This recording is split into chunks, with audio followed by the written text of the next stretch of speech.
Title: I Promessi Pulpi. Scene 1. A strange night in Lecco. The scene opens in a submerged village underwater. Renzo and Lucia are not human but fluorescent octopuses, and the village is populated by talking fish and dancing seaweed. A giant lobster keeps the wedding register. Narrator: It was a dark night and full of bubbles.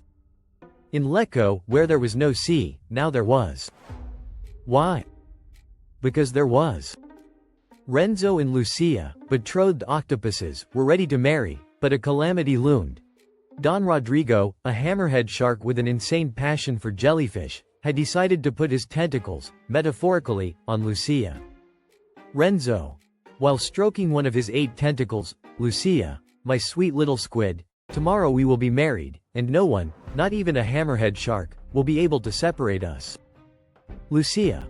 Puffs a jet of pink ink. Renzo, have you seen Don Rodrigo? He's gigantic, has sharp teeth, and then eats branded plankton.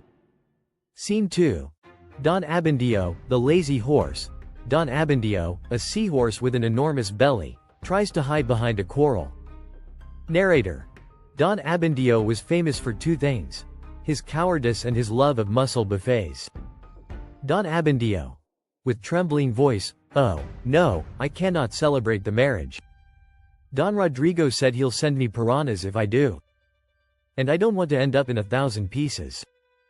Perpetua, a crab in a battle helmet, enters and throws a seaweed in his face. Perpetua. You are always the same. You are afraid even of the waves. Scene 3. Lucia's escape and Renzo's absurd plan. Lucia is kidnapped by Don Rodrigo's henchmen, a group of clownfish who make nobody laugh. Renzo decides to ask Fra Cristoforo, a hermit turtle living in a giant shell, for help. Fra Cristoforo. Wisely, Renzo, the sea is full of dangers.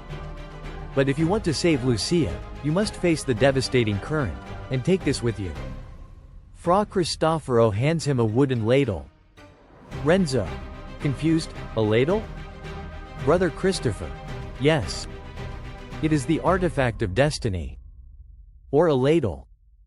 I don't know, I found it yesterday. Scene 4. The final confrontation.